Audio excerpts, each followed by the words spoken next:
বিশ্ব জাকের মঞ্জিলে গিয়া মানুষ খালি পায়ে হাঁটে, এটা নিয়ে কত কথা। খালি পায়ে যাইতে হবে কেন, খালি পায়ে হাঁটতে হবে কেন, খালি পায়ে হাঁটা বেদাত। আরে বোকা, কোন কিতাবে লেখা আছে খালি পায়ে হাঁটা বেদাত? পীরের দরবারে যায় খালি পায়ে হাঁটা বেদাত কোন কিতাবে লেখা আছে?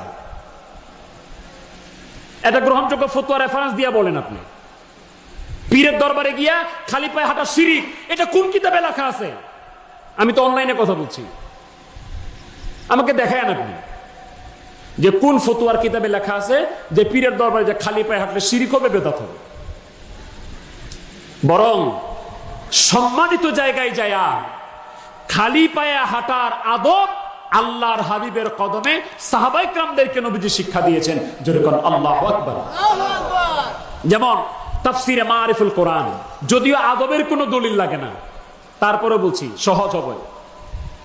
তাফসিরে মারিফুল কোরআনে মুফতি দেওবন্দ শফি সাহেব, গোটা কওমিদের যেটা গোড়া দেওবন্দ, সেটার মুফতি, গ্র্যান্ড মুফতি দেওবন্দ শফি সাহেব তাফসিরে মারিফুল কোরআনে উল্লেখ করছেন, নবীজি একদিন সাহাবীকে, নাম হলো বশীর ইবনে খাসাসিয়া, এই সাহাবীকে দেখতেছে, সাহাবী গোরস্থানে জুতা পায়ে দিয়ে হাঁটতেছে, জুতা পায়ে দিয়া গোরস্থানের উপর দিয়ে হাঁটতেছে। এখনো অনেক মানুষ এই মক্কা শরীফে বা মদিনা শরীফে যায়, বাকি গোরস্থানে জিয়ারত করতে যায়, জুতা পরে হাঁটে।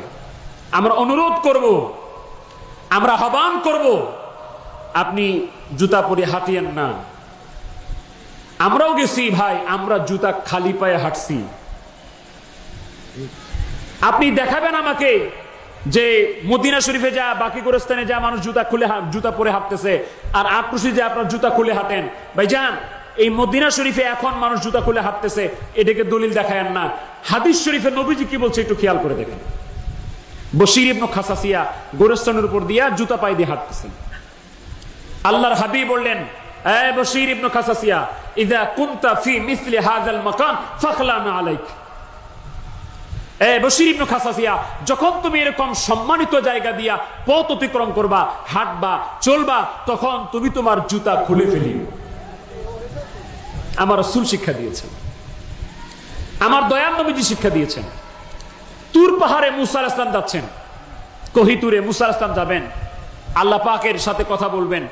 যখন আগুন দেখলেন, তিনি আসতেছেন, অনেক লম্বা সূরা তোহার মধ্যে এসেছে। আল্লাহ পাক বললেন, فَلَمَّا أَتَاهَا نُودِيَ يَا مُوسَى إِنِّي أَنَا رَبُّكَ فَاخْلَعْ عَلَيْكَ إِنَّكَ بِالْوَادِ الْمُقَدَّسِ طُوًى।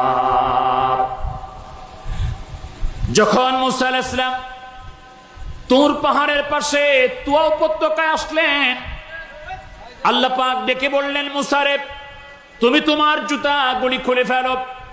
তিনি প্রশ্ন করতে পারতেন, আল্লাহ জুতা কেন খুলবো? আমার আল্লাহ পাক সুয়ালে মুকাদ্দারের জবাব দিয়েছেন, ইন্নাকা বিল ওয়াদিল মুকাদ্দাসি তুয়া। এ মুসা, তুমি এখন তুয়া উপত্যকায় একটা পবিত্র জায়গায়, সম্মানিত জায়গায় আছো, এই জন্য এই জায়গার সম্মানে তুমি তোমার জুতা খোলো। নম্রতার জন্য, আদবের জন্য জুতা খুলে ফেলো। জোরে বলুন সুবহানাল্লাহ। এই আয়াতের তাফসীর দেখেন, তাফসীরে জালালাইন দেখেন আপনি। তাওয়াদ্দু, নম্রতার জন্য আল্লাহ পাক জুতা খোলার নির্দেশ দিয়েছেন।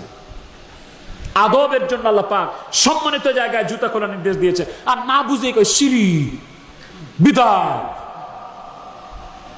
এগুলি বলে বলে মানুষকে খালি বিভ্রান্ত করছে। আমরা এগুলি শোনার দরকার।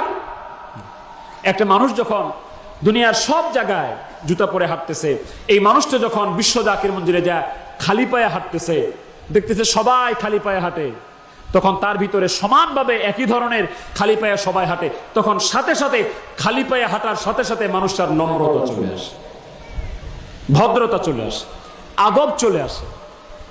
আদব কঠিন জিনিস, আদব মারাত্মক জিনিস।